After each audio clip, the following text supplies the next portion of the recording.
20-25 বছর পর এটা হবে বিশ্বের সবচেয়ে সৌন্দর্য একটা জায়গা। আরও বেশি বেশি গাছ লাগাই, যাতে আমরা আমাদের ছেলে মেয়েদের যেন ঝুঁকির মুখে না পড়তে হয়। আমরা যে টার্গেট নিছি 2050 সালে আশা করা যায় আমাদের উপকূল এলাকা সবুজ বেষ্টনী হিসাবে গড়ে উঠবে। My hope for Bangladesh in 2050 is that coastal communities and ecosystems are more effectively adapted, better protected, and increasingly resilient.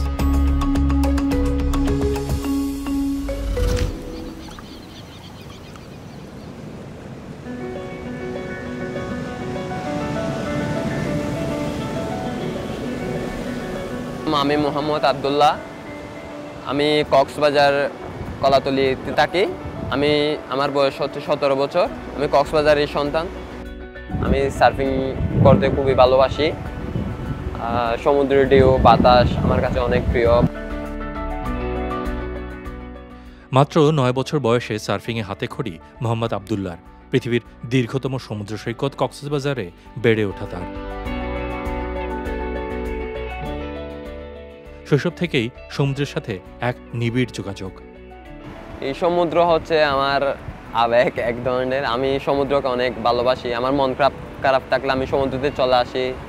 Abdullah শুধু শখের বশেই সার্ফিং করেন এমনটি নয়, তিনি সমুদ্র সৈকতের স্বেচ্ছাসেবী লাইফগার্ড হিসেবেও কাজ করেন। আমি সার্ফিংয়ের পাশাপাশি লাইফগার্ড নামে একটা বাংলাদেশে আছে প্রজেক্ট। ওই প্রজেক্টটাতে পাশাপাশি আমি ভলান্টিয়ারি কাজ করি, লাইফ সেভিংয়ের সাথে যুক্ত আছি। যে সাগরের ঢেউ ছিল তার খেলার উঠোন, তার ভয়ঙ্কর রূপও দেখেছেন আব্দুল্লাহ। আগে এই বীজটা ছিল আরও প্রায় 1 কিলোমিটার দূরে।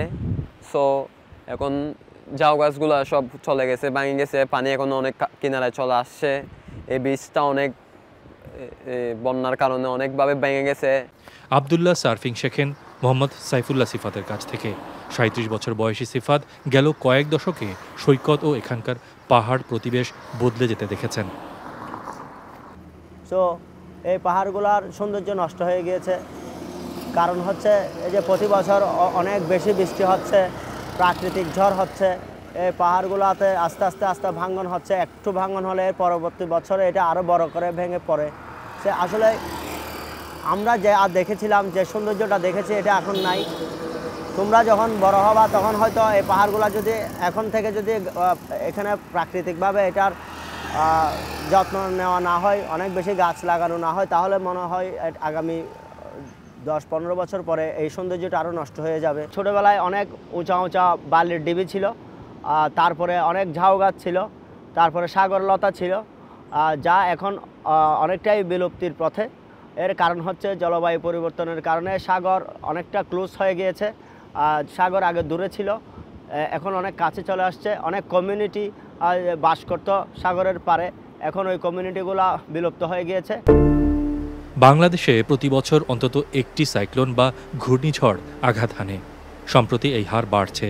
গত 5 বছরেই 16টি ঘূর্ণিঝড় আঘাত হেনেছে বাংলাদেশের উপকূলে। প্রচণ্ড বর্ষণে হচ্ছে পাহাড় ধস। চলতি মৌসুমে পাহাড় ধসে অন্তত 27 জনের মৃত্যুর খবর দিয়েছে স্থানীয় পত্রপত্রিকাগুলো। যেভাবে ঘূর্ণিঝড় হচ্ছে, পাহাড় ধস হচ্ছে, এইটাতে আমরা অনেক ভয়ে আছি। অন্য বীজগুলোর মতো এই বীজটাও এরকম প্লেন হয়ে যাচ্ছে। এই বীজের মধ্যে অন্য বীজগুলো হয়ে যাবে সামনে। আব্দুল্লাহ জানেন, শুধু প্রাকৃতিক দুর্যোগে নয়, মানুষ পাহাড় গাছ কেটে ফেলেও এখানকার পরিবেশকে ঝুঁকির মুখে ফেলছেন। সো আমরা বেশি বেশি করে গাছ রোপণ করব, আমাদের বীজ রক্ষা করার চেষ্টা করব সবাই।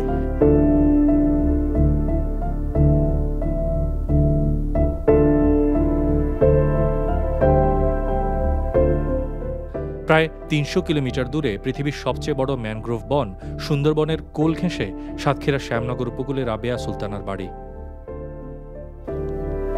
আমার নাম রাবেয়া সুলতানা, আমি একজন ভাঙন এলাকার বাসিন্দা। বাংলাদেশের উপকূল 710 কিলোমিটার দীর্ঘ, তবে কক্সবাজার আর সাতক্ষীরা উপকূলের গঠন ভিন্ন। এখানকার উপকূলীয় নদীগুলোর ভাঙনও বেশ তীব্র। সবচেয়েতে আমাদের ঝড়ে ক্ষতি হয়েছে আইলায় আমাদের ঘর বাড়ি সব ভেঙে নদীতে ভাসিয়ে নিয়ে গেছে। আমাদের কোনো ঘর বাড়ি ছিল না, পাকা ঘর বাড়িও অনেক আছে ফেটে গিয়েছে, ওয়াল সহ ফেটে গেছে পানির চাপে। আর কাঁচা ঘর বাড়ি তো মোটেই ছিল না, সব নদী আর নদী ছিল। 2009 সালে ঘূর্ণিঝড় আইলা সবকিছু বদলে দিল রাবেয়ার। ভাবলেন এবার কিছু একটা করতেই হবে। তা আমরা মহিলারা এক জায়গায় হয়ে একটা সিদ্ধান্ত করলাম যে এই কি করা যায়, কিভাবে আমাদের এই বাঁধ প্রতিরোধ করা যায়। তখন আমরা বার্ষিকীর একটা এনজিওর সাথে যোগাযোগ করলাম।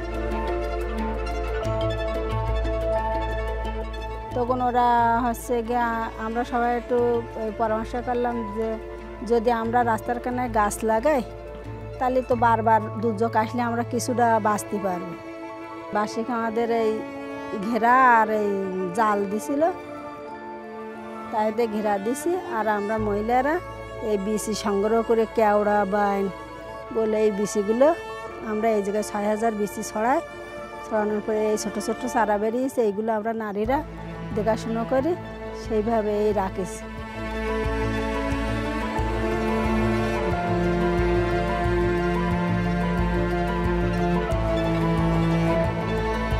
ম্যানগ্রোভ বনায়ন এই অঞ্চলে গেল বেশ কয়েক বছর ধরে জনপ্রিয়তা পাচ্ছে। সে এই বনায়ন লাগাচ্ছে, ধরেন ভেড়িবাতে যদি একটা গাছ থাকে তাহলে আমাদের ভেড়িবাটটা ভাঙার লগে ক্ষয়ক্ষতি কম থাকে। যদি 5টা গাছ থাকে তো সেগড়ে মাটি আটকায় রাখে, যার কারণে মাটি ধুয়ে যেতে পারে না। তার জন্য আমরা গাছ লাগাচ্ছি যাতে মাটিটা ধরে রাখতে পারে। বন বিভাগও স্থানীয়দের সম্পৃক্ত করে কাজ করছে। আমি মোহাম্মদ আউসাফুর রহমান, উপজেলা ফরেস্ট অফিসার, সামাজিক বনায়ন কেন্দ্র, শ্যামনগর, সাতক্ষীরা। যেখানে আমাদের বনায়ন নাই অর্থাৎ প্ল্যান্টেশন নাই সেখানে ভাঙনের প্রবণতা একটু বেশি, এবং আমাদের যেখানে বনায়ন আছে সেক্ষেত্রে ভাঙন রোধ করে থাকে। তাই আমাদেরকে বিশেষ করে ম্যানগ্রোভ প্ল্যান্টেশন করতে হবে এবং উপকূলকে আমাদের বাঁচাতে হবে। আসলে এলাকার লোকজনকে আমরা সম্পৃক্ত করি এই কারণেই, তারা যেহেতু এখানে এলাকায় থাকে এবং তাদের জীবনমান উন্নয়নের জন্য তাদেরকে সম্পৃক্ত করি এবং তারা এই বাগানটাকে দেখাশোনা করে। এই দেখাশোনা করার পরে তারা কিন্তু আর্থিকভাবে একটা এখান থেকে লভ্যাংশ তারা পেয়ে থাকে।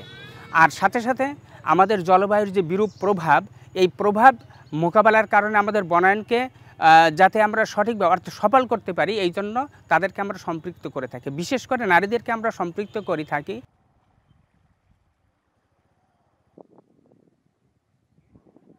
আমরা আশা করি যদি আমাদের এই কার্যক্রম অব্যাহত থাকে তাহলে অদূর ভবিষ্যতে অর্থাৎ আমরা যে টার্গেট নিচ্ছি 2050 সালে আশা করা যায় আমাদের উপকূল এলাকা সবুজ বেষ্টনী হিসাবে গড়ে উঠবে।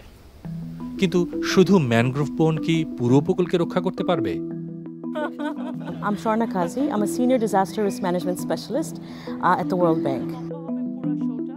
Mangrove forests, they can have a range of benefits, and they are part of a critical component of, say, integrated coastal zone management strategies. They protect against coastal hazards. They're a natural barrier against cyclones and storms. They mitigate against coastal erosion. They also can help mitigate against the reduction of flooding. And also there's carbon sequestration potential in mangroves. But at the same time, there are some limitations. It doesn't completely stop the flooding. There is susceptibility to severe cyclones. There's also some limitation against certain types of erosion. You need specific conditions for mangroves to exist. So really, it's more of an integrated solution. So it's a combination of the resilient infrastructure along with some of these nature-based solutions like the mangroves that you have. বাংলাদেশের উপকূলীয় গঠনকে 4 ভাগে ভাগ করেন বিশেষজ্ঞরা। গাঙ্গেয় পূর্ব উপকূলে রয়েছে সুন্দরবন এলাকা। সুন্দরবন ঘূর্ণিঝড় জলোচ্ছ্বাস ভাঙন থেকে সুরক্ষা দেয়াল হিসেবে কাজ করে। এরপর রয়েছে পশ্চিম গাঙ্গেয় উপকূল, যেখানে রাবেয়ারা থাকেন। এই অংশটির ভূমির উচ্চতা সমুদ্রপৃষ্ঠের খুব কাছাকাছি।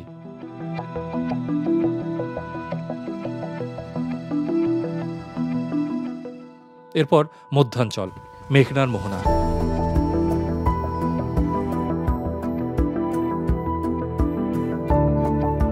আর সবশেষ চট্টগ্রাম উপকূলীয় অঞ্চল।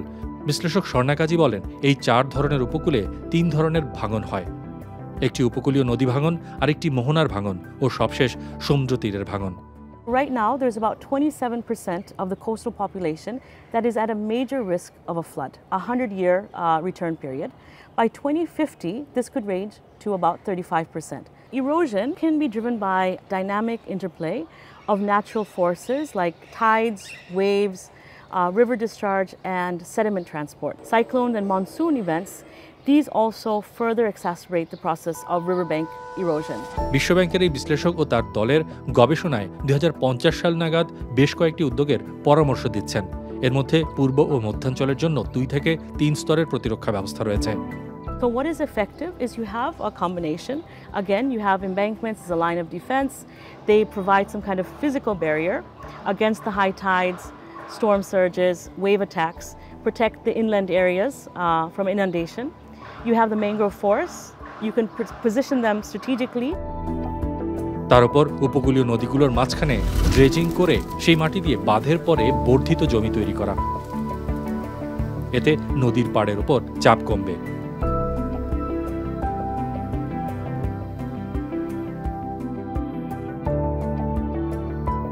আর সমুদ্র উপকূলে থাকবে multi functional dam. So here you have a construction of a multifunctional embankment with large kind of sand nourishments. So that will help stabilize the shoreline and it will help protect the land space. তাই একদিকে উন্নত প্রকৌশলের বাঁধ, তার সঙ্গে স্থানীয়দের সম্পৃক্ত করে বনায়ন। এভাবে 2050 সালে বাংলাদেশের উপকূল হতে পারে প্রাকৃতিক দুর্যোগের বিপরীতে আরও সুরক্ষিত ও সহনশীল একটি প্রতিকার। এবার দেখো, এই নদীর সাথ দিয়ে গাছ লাগাবা, গাছ লাগালে আর এই নদী ভেঙে যাবে না।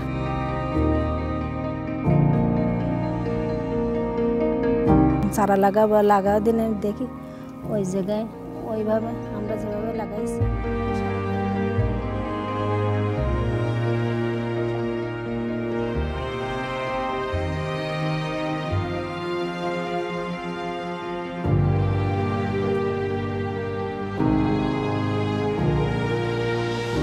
আমরা এখন থেকে গাছপালা লাগাবো, আমাদের পরিবেশ রক্ষা করার চেষ্টা করব। 20-25 বছর পর এটা হবে বিশ্বের সবচেয়ে সৌন্দর্য একটা জায়গা, কক্সবাজার।